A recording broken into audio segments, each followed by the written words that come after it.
Hi, it's Kit. As we continue this transition from my how-to podcast, the Adventure Travel Show podcast, over to the Active Travel Adventures podcast, today we're bringing you the How to Train for Altitude episode, which oddly enough, the first episode when I recorded this was during the COVID days when I was out in the camper van, and you'll hear my story there, which made it apropos to me. And at this very moment, I am now training for another high altitude. I will be doing Everest Base Camp. So I've been training this summer to get ready for my fall trip where I will hopefully be ascending up to the base camp. I'm not climbing Mount Everest, but I'm going up to the base camp. So I'll be going up quite high, the highest I've ever been. So all of this information will be important for me to re-listen to and relearn and prepare myself so that I can have the best possible chance of not having negative side effects from the altitude. So I'm super excited to share this with you. And again, if you're just popping in and found this by accident, my normal shows are for adventure travels that you can replicate. But over the course of this summer, I will be merging my two shows into one, both so that everything will be in one place to find and also, frankly, to save a little bit so I don't have to have two hosts, blah, blah, blah. Won't bore you with that. But anyway, I want to share with you this episode on how to train for altitude, and I hope you enjoy it. Welcome to the Adventure Travel Show podcast. I'm your host, Kit Parks, and today I have a particularly personal interest in our topic of the day. And let me start with a little story that happened to me this summer.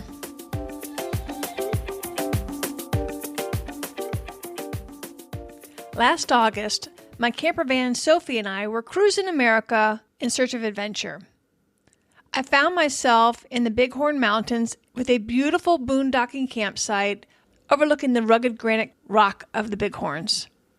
Perfectly content after a hike that did feel quite normal that day. I was a little bit out of breath, what I thought was a little bit disproportionate to the exertion I was doing, but I kind of blew it off. I've been traveling a lot, in the car a lot lately as I was heading west away from the heat. So like I said, I didn't pay much attention to it. So in the middle of the night, I woke up. I was like, something is really wrong. I felt like my chest was going to explode.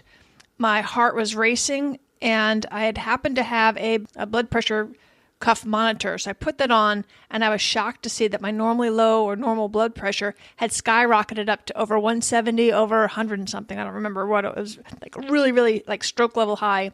My pulse was over 100. I'm sleeping. I was like, I didn't have a nightmare that I was aware of. What's going on? And so throughout the night, back and forth, I would go to sleep, wake up, take the test, still high, go back to sleep. And in the morning, I was like, something is really wrong. I just felt really out of sorts. I was in the middle of nowhere. Nobody knew where I was. And so I decided the prudent thing to do would be to come down the mountain, go to one of the urgent care places and have them take a look and see if they could figure out what was going on. Long story short, I believe I had a really, really bad reaction to the altitude. I was sleeping at about 10,000 feet, which I had driven up from around 4,000 or 5,000 down in the valley, up the mountain. And I've never been particularly good at altitude. I start feeling it around 8,000 feet, and I'll get the mild headaches and queasiness if I've trained and worked myself slowly up to around 12,000 feet. So I think my abrupt ascent, coupled with the fact that I'm not naturally good at dealing with altitude, made for, I don't know if it was life-threatening, but it certainly got the doctor's attention when I was at the urgent care. The nurse was kind of, I looked perfectly healthy, takes my blood pressure, and then she races out to get the doctor right away. So it was enough to alarm them that this was a serious situation. And it ended up stopping my trip because I wasn't quite sure what was going on. I hadn't at that point attributed it to the altitude, even though I probably should have thought it then. But this is also the era of COVID. I didn't know what was going on, but I wasn't panicked, but I was like, no, this is just not a good situation. So when I got home and then under treatment, blah, all that boring stuff, won't bore you with, I did want to get Becki Rupp, who is an expert on personal training and preparing for adventure, to come on the program to tell us a little bit more about things that we can do to prevent what happened to me from happening to you in as much as possible. So I am very pleased to introduce you to Becki Rupp of Trailblazer Wellness, who is my new friend and affiliate. And I think there's a lot of great information here that will help you get the maximum enjoyment on your next high altitude adventure without hopefully having some of the bad side effects that I did. So let's get started. I've asked Becki Rupp of Trailblazer Wellness to come on the program to give us the inside scoop on how to deal with altitude so we can make the most of our adventures at elevation. Becki is a certified personal trainer and wellness coach. She has been a sea kayak tour guide and part of a wilderness search and rescue team. Her goal at Trailblazer Wellness is to give folks like you and me the strength, skills, and confidence to tackle our adventure dreams. Welcome to the program, Becki. Thanks, Kit. I appreciate you having me. So to start with, why should we even worry about altitude? Oh, goodness. Yeah. Well, I live out in Colorado and I see this all the time. And I've seen it on vacation as well on some of my trips around the world. But altitude can have a very significant effect on your health, on your ability to do the things that you want to do, and just can be definitely a challenge for some people. It affects you physiologically so that you often, or you may experience shortness of breath, dizziness, headache, nausea, and things like that, difficulty sleeping. It can leave you with really low energy, be really tired. You can even have your motor skills deteriorate. So you feel clumsy and none of those things are good when you want to go for a big hike in the mountains, right? You don't want to be short of breath. You don't want to be clumsy. And the reason that is because of the level of oxygen in the air. So at higher altitudes, there's actually less air pressure. And so the oxygen is less concentrated. It's kind of spread out more. And so as a result, when we breathe, we can't intake as much oxygen as we do at sea level, where there's a higher concentration of oxygen.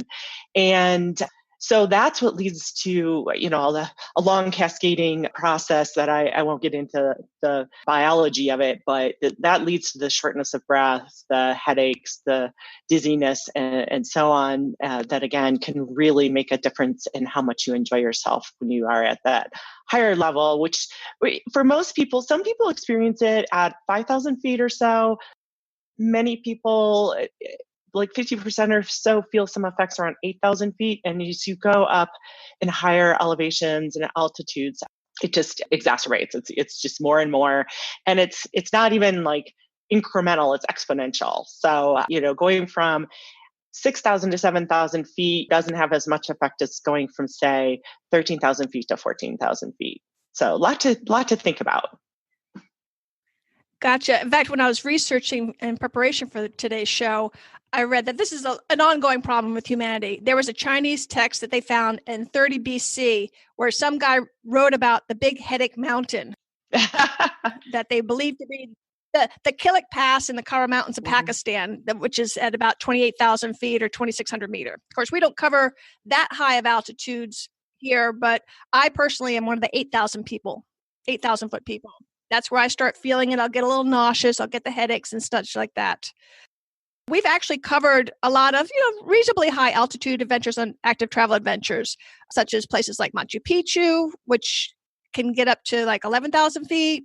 La Paz in Bolivia is almost 12,000 feet. Mont Blanc is almost 8,500 feet. Kilimanjaro, which is higher than we normally cover, but so many people want to do that. That's at like 19,000 feet. And then even in the Himalayas, I did the Bhutan Druk Trek. That was at like 12,500. But we've also covered Annapurna at almost 18,000 feet. So there's a lot of things that we have covered. So people that listen to this program are interested in this kind of how we can best adapt to the altitude. And before we dig down any deeper, talk to us a little bit about the difference between altitude and elevation gain, and why do we need to get that kind of thing straight in our head?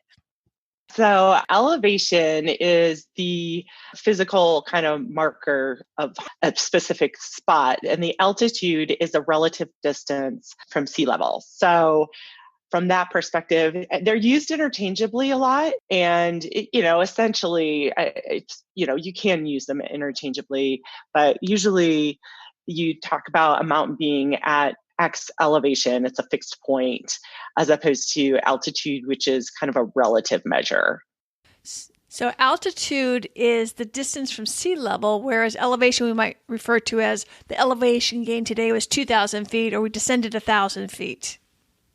It's important to understand a little bit to my earlier point around how much change you're going to see in your elevation or your altitude over the course of the day, because that definitely affects how your body responds. And so, like I said, a difference in 1,000-foot elevation gain at 8,000 and 9,000 feet is, that's not insignificant. But most people, if they take it slow, can handle it fairly well. But that kind of elevation gain, when you're getting up to those higher places that you were talking about, when you're at 18, 19,000 feet, it becomes much more challenging, and you really have to slow down, take your time, and see how your body responds. So it's really important to understand how much elevation gain or altitude change you're expecting to do in a trip in a particular day, and what those actual elevations are. So you could say, oh, well, I'm going to do a day of 2,000 feet elevation gain. But if it's at a lower altitude, that's not going to have as high of an impact as, again, say at a higher elevation, you're going to feel that 2,000 feet and have to take it slower than you would at that lower point in place. Gotcha. I remember the highest elevation gain I ever did was, oddly enough, in Costa Rica at Chiripa, which was 12 miles. I believe it was 7,000 foot elevation gain. So it was pretty much just straight up. And so, yeah, I definitely felt that. I don't know, because I didn't have a way of knowing at what point I started feeling it, because you do the trek in you do 9 miles in one day, stay at a base camp, and then finish off the next day.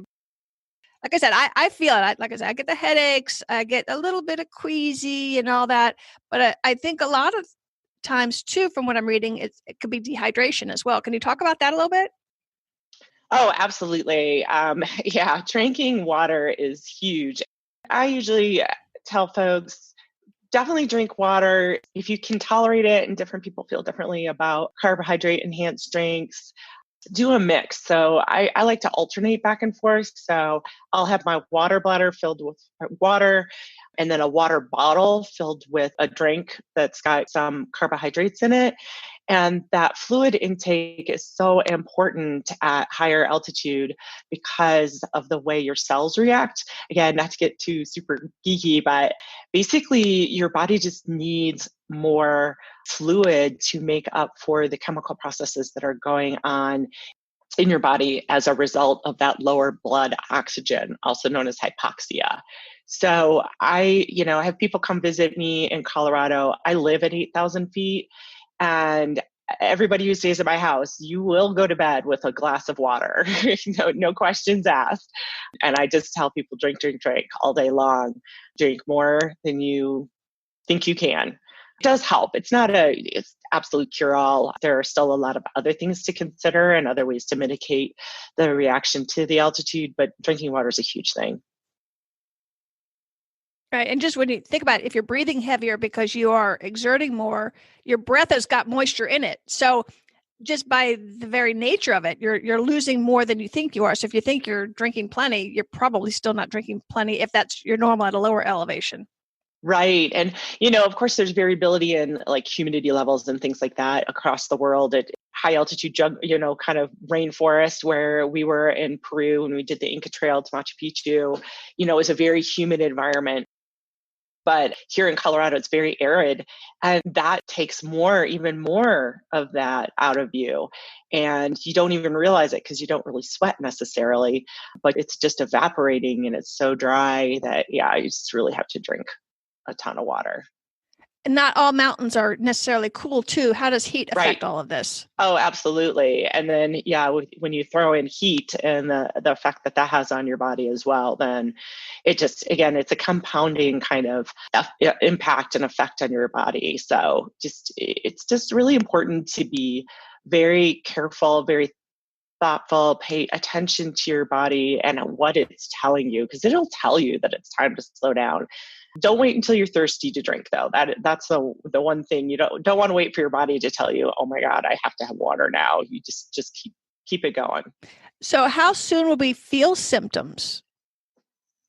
That varies. That varies a lot by individual. And surprisingly, being super fit is not necessarily an indicator of whether or not you'll feel those symptoms and how soon you'll feel those symptoms. So that's where you just have to keep an eye on yourself and just kind of pay attention. And that little low grade headache that starts and then kind of creeps up a little bit more and more.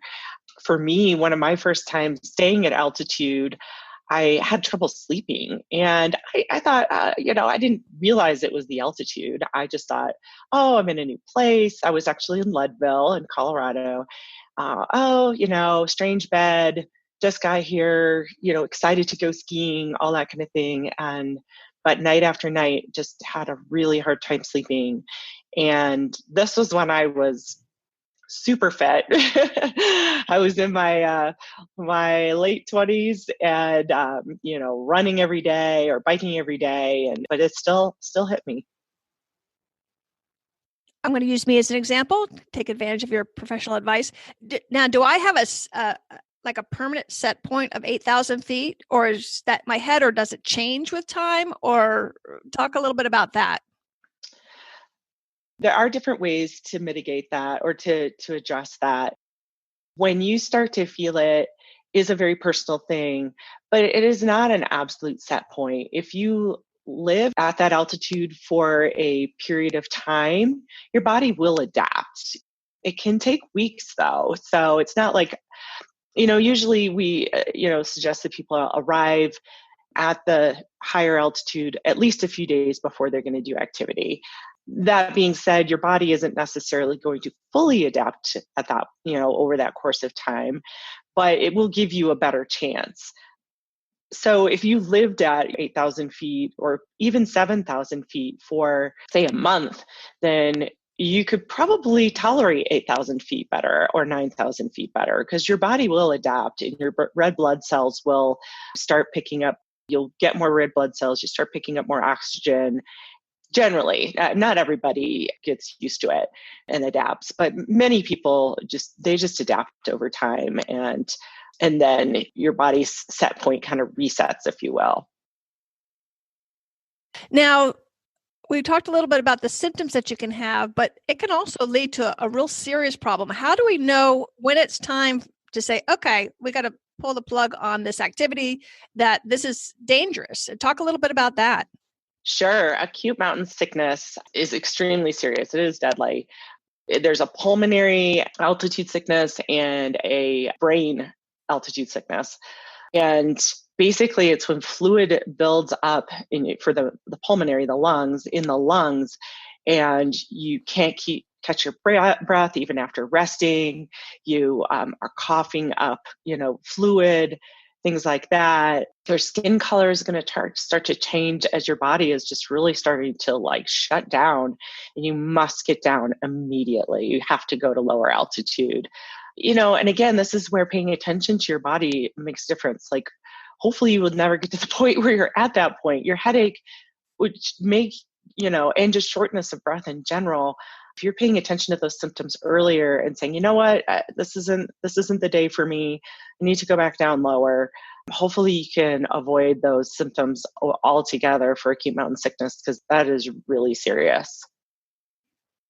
I've even read of people that were 300 feet from the summit they were going to, and even though they had the symptoms, they just had in their head that, I can just do 300 feet, and then they died. Yeah. And it's really sad because you understand what they're going through. They may have trained for a year or 2 years, and a lot of these trips are really, really expensive. Yeah, it's really tempting. And again, it's that, you're at that kind of altitude where it is that compounding effect. And you're also at a place that it is not going to be easy to get you out of. You can't get low quickly. If you're at 19,000 feet, you really need to get back down below 10. And that's not going to happen very fast. In a lot of ways, you don't want it to happen that fast. I hope you wouldn't fall that far. Then you've got a whole other set of problems, right? So, around here in Colorado, we have a lot of people who want to go do the 14ers, peaks that are 14,000 feet or higher. And, whether it's sickness or weather or whatever, my mantra is the mountain's still going to be there. If today's not the day, the mountain is still going to be there. And we just want you to be there to hopefully make it another day.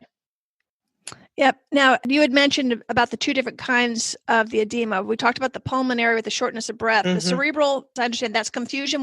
Yeah, confusion, extreme headache. That's where you start getting that deterioration of the motor skills. You get really clumsy. Yeah, it's impacting all your brain function. So just motor skills, just an absolutely horrific headache. And that skin color change is also going to show up as well. So again, don't let it go that far. Gotcha. And we'll be able to tell when this is getting serious. I think so. Again, if you're paying attention to your body and not, you need to focus on your goal, of course, but just really checking in with yourself and having other people check in with you. Those in your party, you should not be doing these kinds of high altitude trucks and stuff alone anyway.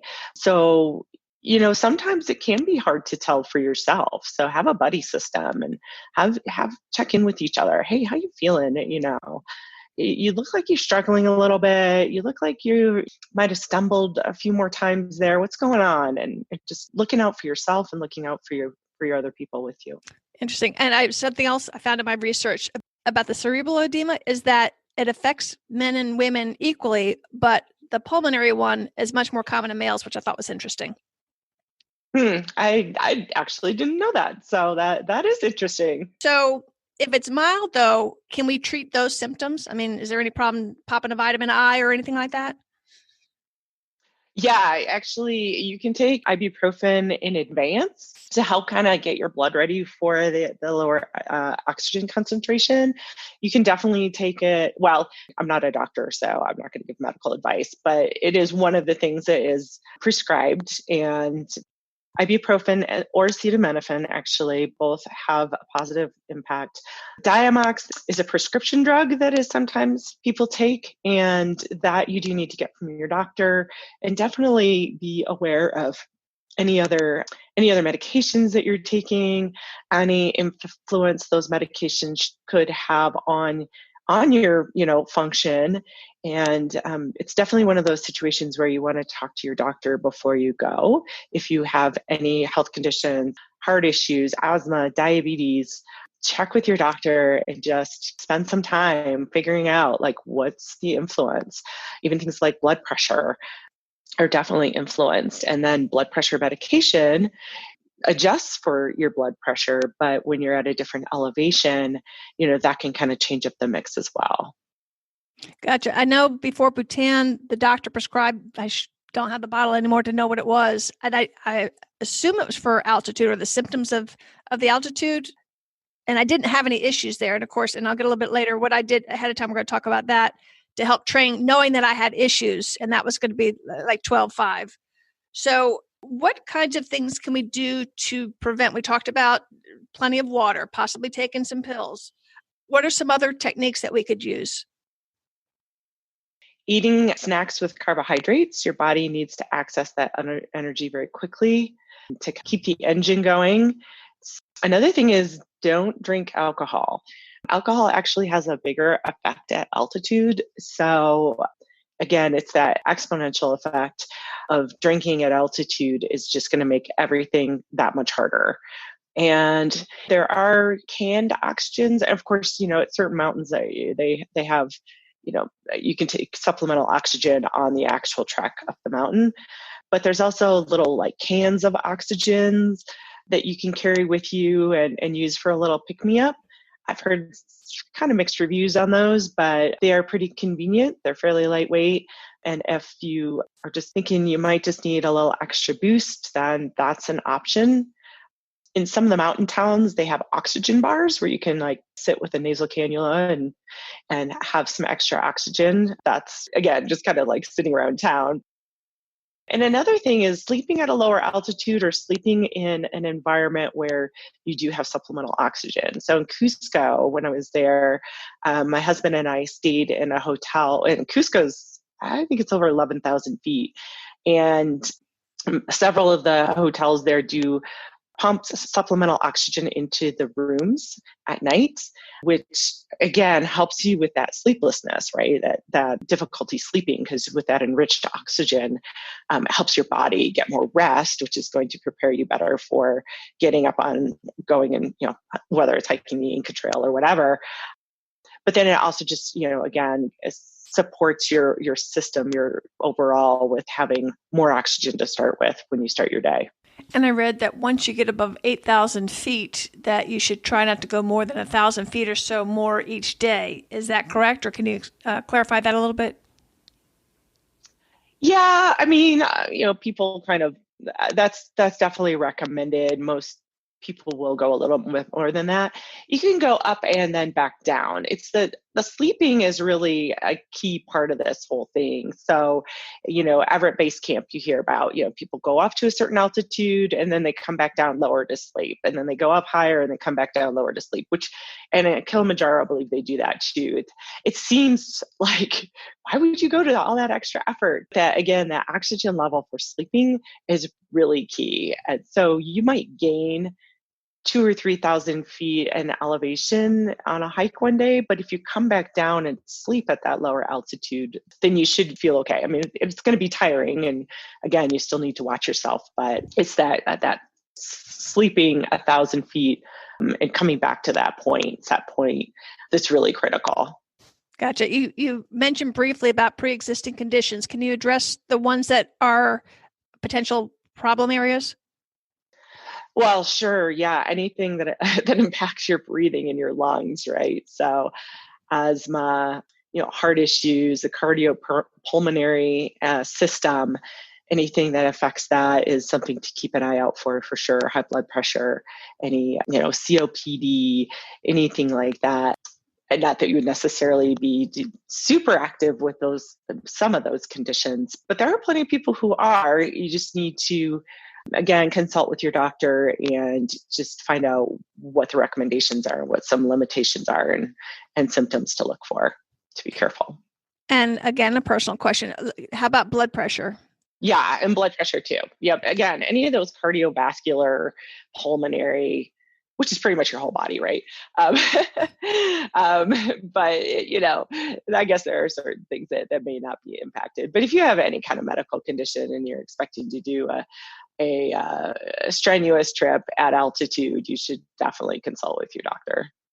Now let's talk about ahead of your adventure. Sure. What kinds of ways can we train our bodies? Like what? Mm-hmm. Yeah. This one's, interesting. And it's as much about, kind of training for the kind of trip that you're going to do or the kinds of activities that you're going to do. Because again, being super fit isn't necessarily going to keep you from experiencing some of these symptoms, but it is going to make your trip more enjoyable, at least because you're physically prepared. So things like walking and hiking, obviously, hills, treadmills with the incline set at a fairly steep angle, climbing stairs, things that are going to mimic that environment are good ways to prepare your body again for the activity and improve your cardiovascular system in general. It'll get you into better shape. And then high intensity interval training is something that I recommend for people because this type of workout combines short bursts of challenging exercise where you can barely say a few words, and then rest periods where you catch your breath. Those intervals can range from 10 seconds to 60 seconds usually. And that, kind of mimics that effect you're going to feel at high altitude, that shortness of breath, and kind of that elevated heart rate and recovery. And doing that push and recovery will build up your stamina in that area. And the more often you do it, you're more likely to adapt. And that will help. Again, it's not the cure-all, but it is certainly better than sitting on the couch, obviously. But even just, if you do a lot of walking and hiking, that is great to build your strength and your stamina as well. But putting in 1 or 2 days of the high intensity interval training will just, again, support your system and getting ready for that oxygen deprivation that you get at the higher altitude.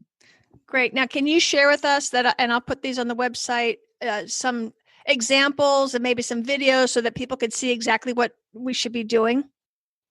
Sure, absolutely.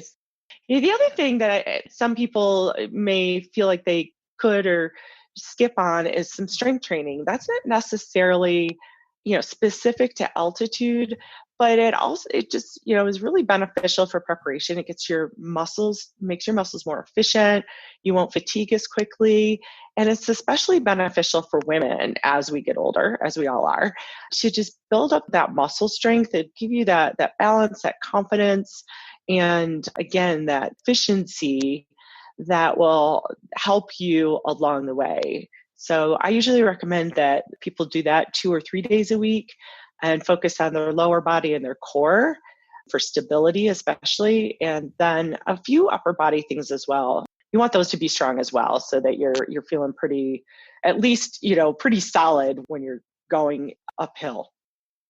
And I read too that you could possibly do some breathing exercises. Can you address that? Sure. Yeah, you can definitely do breathing exercises. And that breath work, again, will help you moderate your breath when you are getting into those higher altitudes at the lower oxygen, so that you're used to, inhaling slowly and exhaling slowly, and really taking advantage of what oxygen is there. Those quick, short breaths, although we have all been short of breath, right? We all have had those days where we have those quick, short breaths or those stretches of trail. But if you can better control your breathing, then you're controlling your oxygen intake. I also want to talk. All right. So I covered Kilimanjaro, and Cindy let's talk about some of the gadgets that you can get that might help you. So Cindy actually used a altitude tent at a university to train.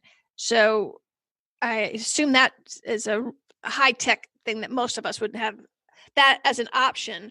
But I use something called Alto Lab for Bhutan that one of my athlete friends had recommended, that he uses that for his endurance events, like the Spartan races. He did that crazy marathon across the Sahara and all that. But this is how it's something that helps you practice getting used to less oxygen. And I think that probably that, along with whatever the pills the doctor gave me, helped me with Bhutan. So I read about something that looked kind of interesting called an incentive spirometer. And this thing is, you can buy an inexpensive one at the drugstore for like $10. And then they get some prettier ones like the Power Breathe or something like that, that you are able to do something similar to the Alto Lab, where you gradually can restrict how much oxygen is coming in, and you just build up your diaphragm and your breathing muscles just as you would as a training muscle. So that was kind of interesting. And one of many studies said that it didn't actually improve their performance. It just made the people feel less uncomfortable. It made sense to me, and making yourself as comfortable as you can is important.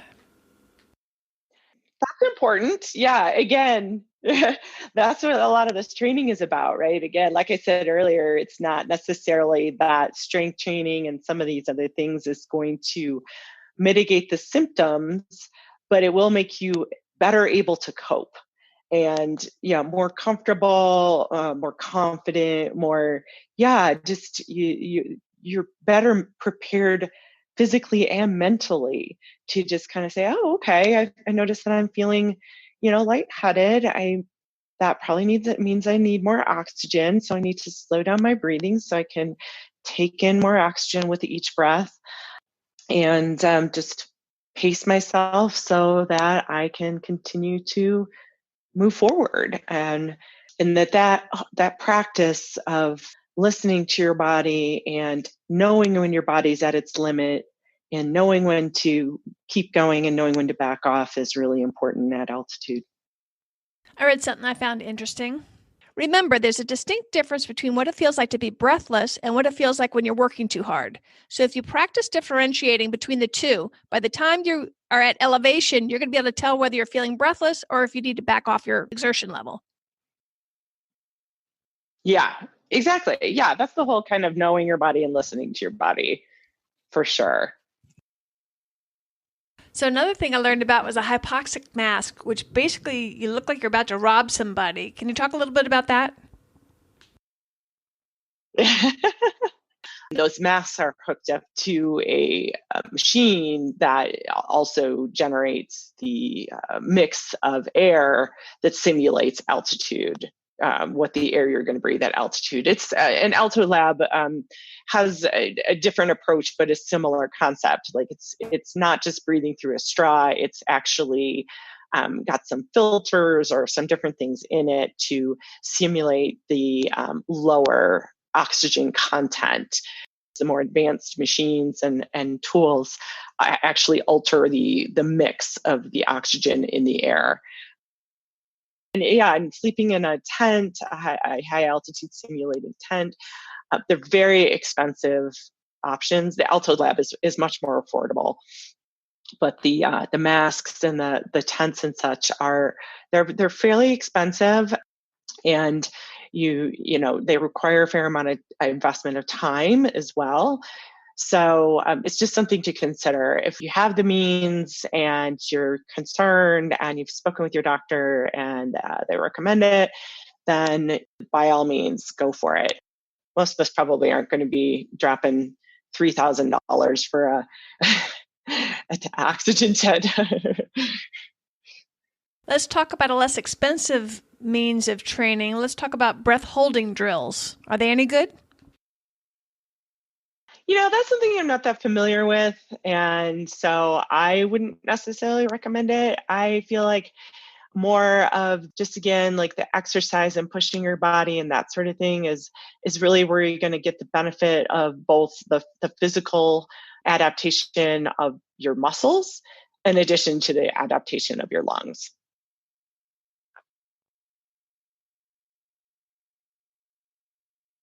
One thing I want to point out, if you are going to do any of these different products that we're talking about, you want to make sure you get an oximeter, which will measure your oxygen levels, because you want to be safe and you want to be able to track what you're doing.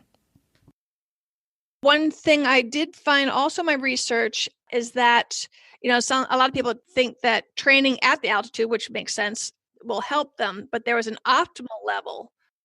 I had read where, you know, a lot of athletes in particular prefer to try to train at the higher elevations, but in the studies they found that training at like between 2,000 and 2,500 meters, around 6,500 feet to about 8,000 feet, you got the optimal benefit without the deterioration of some kind. So if you're planning a really mega altitude hike or adventure, you may want to try to train somewhere between that 5,000, 8,000 foot level, at least according to the research.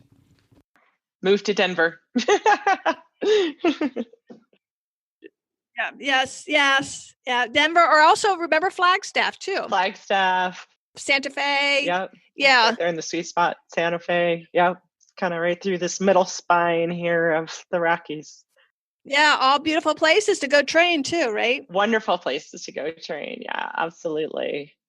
Colorado Springs. I mean, that's one of the reasons Colorado Springs is where a lot of Olympians train. All right. I kept coming across something called VO2 max. What the heck is that? And do we care? VO2 max is a measurement of how efficiently your body is using oxygen. And it is used, you know, with athletes and training, especially higher level athletes. There's, you know, again, like a mask type machine that you hook up to that will measure that for you. There are some less, you know, kind of clumsy alternatives for measuring VO2 max as well. And you can certainly do that and find out what your VO2 max is. If it's good, then you're very efficient at using oxygen, and therefore you are generally more likely to deal with the altitude better than if your VO2 max is low. But it is not, again, it's like being, you know, in shape. It's not necessarily a guarantee. Everybody's body chemistry is different. So I would say, you know, if you have the option and opportunity to get a VO2 max done and just kind of gauge yourself, you know, you can certainly do that, but you can also just pay more attention to how you're feeling, and you can do the talk test. So level of effort and like how fast are you going and how hard are you pushing when you like can no longer talk to someone. You know, you can't hold on a conversation. So there's like, you know, oh, I can hold on a very full free flowing conversation. I can, next level might be, I can say a few sentences before I have to kind of like stop and really focus on breathing, all the way up to like, I can't even talk, right? Like I'm just too out of breath. So those are some ways to gauge your what you're doing and how much effort you're putting forth. So it sounds like for us that most of us won't ever have the opportunity to do the test. We could do like the 80% maximum heart rate, something like that is a good substitution. It's not a direct substitution because the VO2 max, again, it measures your blood oxygen, which is somewhat related to effort, but it's probably, again, it's something that is usually done in like a laboratory and that kind of thing. And training usually increases your VO2 max. So if you have a lower VO2 max to start, usually you would go through a more focused training plan to improve it.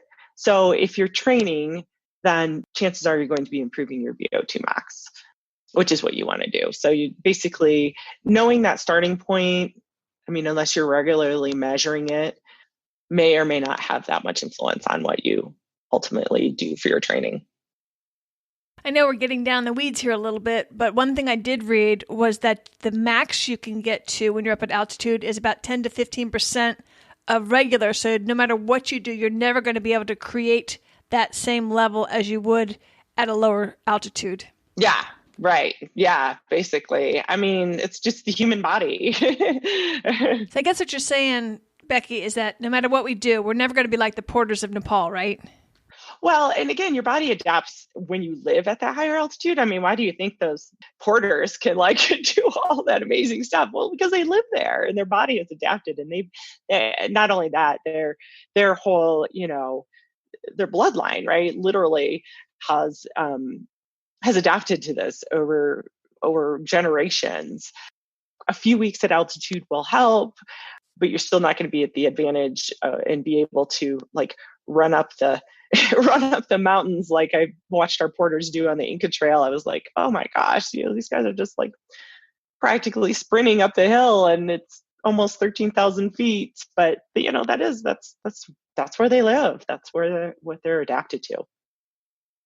So I guess the bottom line is we need to cut ourselves a break and just do what we are able to do. So let's talk about, do you have any tips to help us sleep at altitude? Is there anything that we can do to make it a little bit easier? Yeah. Again, if you have the option or opportunity to have supplemental oxygen, they can, some places run it into their, your HVAC system and pump it into the room. You can do a nasal cannula. You can sleep with a nasal cannula hooked up to an oxygen machine. And define cannula. Is that one of the little, like the little clear tubey things? Yeah, the little clear, like little tubey things that you stick in your nose. And yeah, you can also take some ibuprofen, and that can help with a headache. That can help your body adapt again to the lower oxygen. So taking that kind of steadily over a few days can help as well.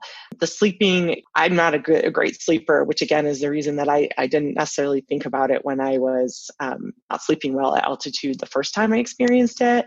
But just the usual, like helping yourself sleep better, turning off screens, going to bed, at the same time, not having alcohol, again, as much as you might want to have that lovely glass of wine, that impacts your sleep even at sea level, and it's going to be exacerbated at altitude. Maybe having some tea or. That's what I was about to say that, yeah, because the porters kept pushing the tea on us, not just because culturally they drank a lot of tea, but they said it would help our stomachs settle a little bit like that too. Yeah, having some tea. I know, and again, in Peru, we had coca tea. That's supposed to help with altitude. I didn't necessarily notice a difference, but yeah, just that fluid, continuing that fluid intake, continuing to treat your body well, and do all the kind of usual sleep hygiene things, and just being even more diligent about that. Now, all right, let's say we've made it to the top of where we want to go. Now we got to come back down. Is there anything special we need to pay attention to? In terms of altitude? Descent. Descent? Yeah, a descent. Yeah. I mean, you need to descend fast if you're really having a hard time. Like divers, and some other folks, like they can do such an extreme difference in altitude, and the air pressure change can be a problem. But usually especially if you're hiking, you're going to come down at a pace that is pretty good for coming back down from altitude. Yeah, you don't want to make it too extreme.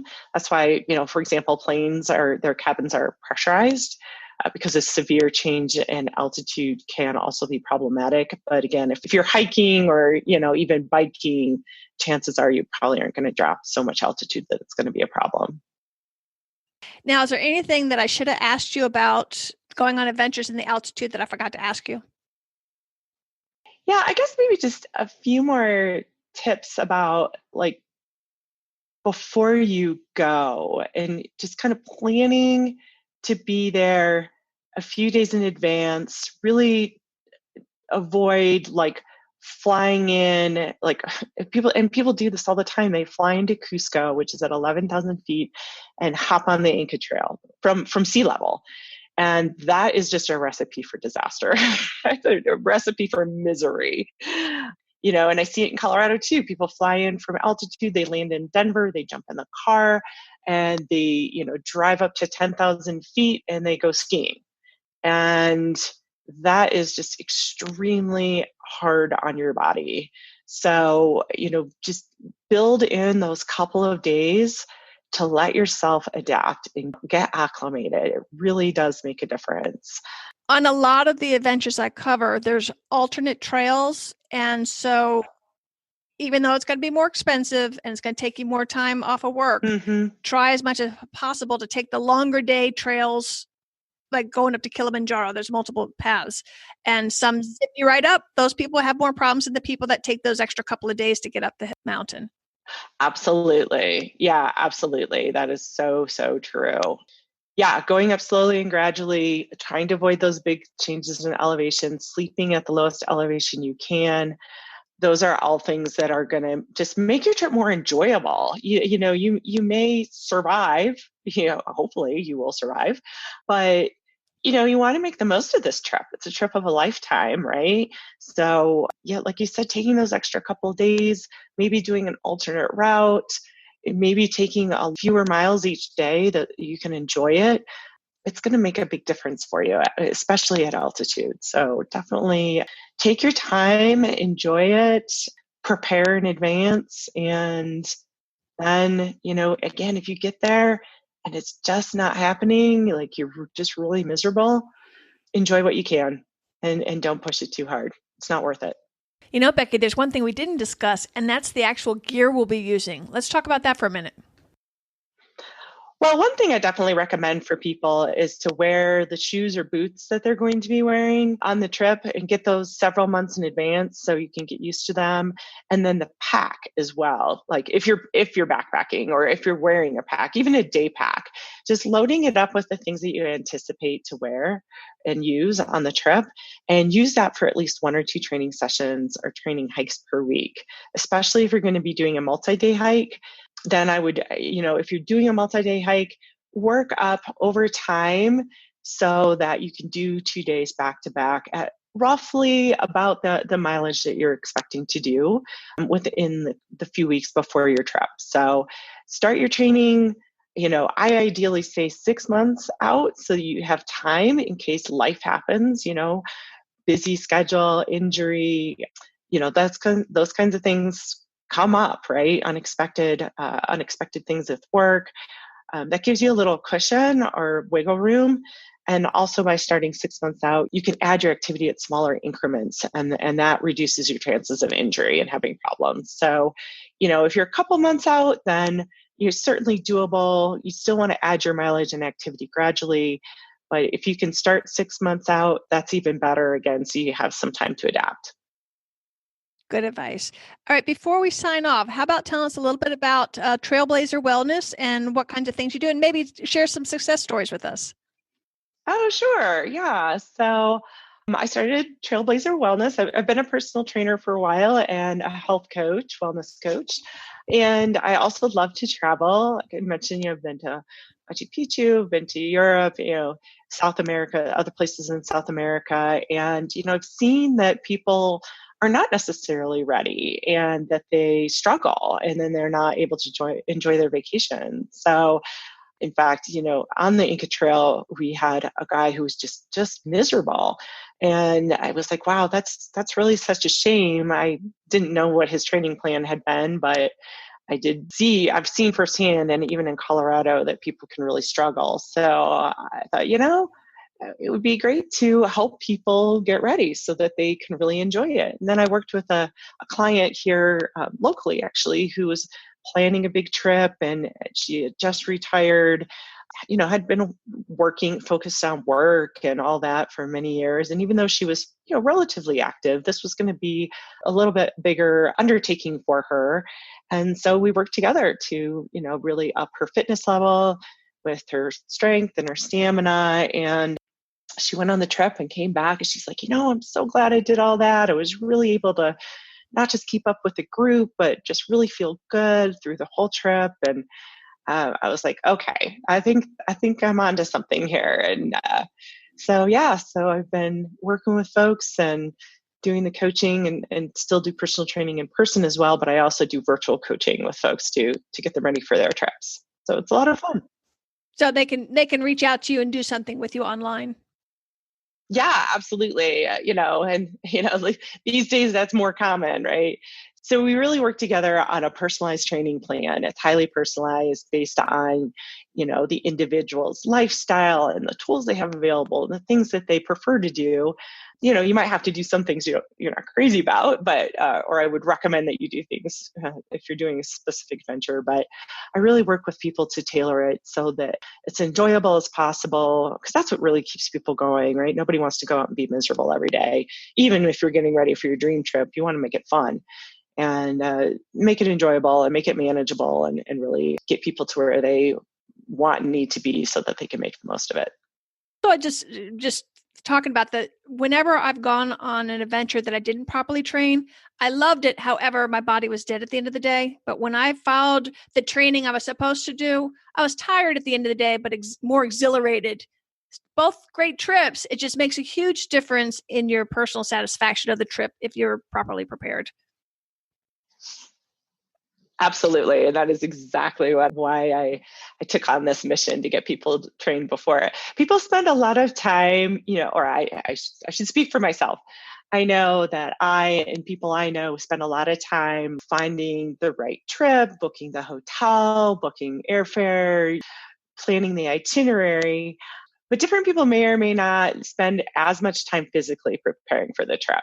And it shows, when people get out there, it really does make a difference in your enjoyment level on the trip. If you physically prepared for it, you can focus on all the amazing things around you instead of how much your back hurts, your feet hurt, or how exhausted you are. You can really focus on the new food and the new people you're meeting and the things you're seeing that are so amazing. So that's why I wanted to help people do this. Anything else you want to mention, Becki? Yeah. And if your listeners are interested in working with me, I will offer a 10% discount off of my services. So we'll make sure to get you a promo code that they can plug in when they reach out, or they can just mention it to me and we'll get that all set up. So 10% off. I have 1 month long coaching packages, 3 month long, and 6 month long coaching packages. So depending on how much time you need or have to get ready for your trip, we can apply that discount for them. Sounds great, Becki. I'll make sure to get all that information in the show notes as well. So if you want the 10% discount that Becki is offering, mention Active Travel Adventures or the Adventure Travel Show podcast and or promo code ATA10, ATA10 to get your 10% off. And know too that as an affiliate at no additional cost to you, you will be helping support this program so that I can keep it ad free, which I really would like to do. I would appreciate that very much. Plus, you'll be getting a great deal from Becki. Are there any other resources you'd like to mention, Becki? I do. I have a blog on my website on trailblazerwellness.com, and I post articles periodically out there about different aspects of training for trips. I have my guest blogs posted out there as well. I've done several of those across different sites and such. So it's a pretty good group of articles at this point. And then I also do an e-newsletter every other week, and you can sign up for that on my website as well. And don't worry, I've got everything in the show notes. Just go to adventuretravelshowpodcast.com/altitude and you'll be able to see all that. Or just plug in altitude in the search bar when you get to the website if you forget. Okay, well, thank you again for coming on the program. We sure appreciate it. Thanks, Kit. I appreciate it. I sure got a lot out of Becki's information today, an interview today, and I hope you did as well. Be sure to check out the activetraveladventures.com website to see all the exciting adventures we've covered over the almost 8 years now. And I've also already moved over all of the Adventure Travel Show podcasts. That's the how-to. So they're there if you want to get ahead of the thing, or if you've got some backpacking plans, or there's a lot of hiking and technical information that you can find there in addition to the adventures. I spend a lot of time on the website. I know I still got a lot of work to do. So I am over the process this summer also trying to go through and just kind of edit some of the things that need a little touching up. And if you see boo-boos, please let me know. I'd appreciate that. You can always reach me at kit@activetraveladventures.com. And I hope you're enjoying this series and your summer. Thanks. Have a great day. This is Kit Parks. Adventure on.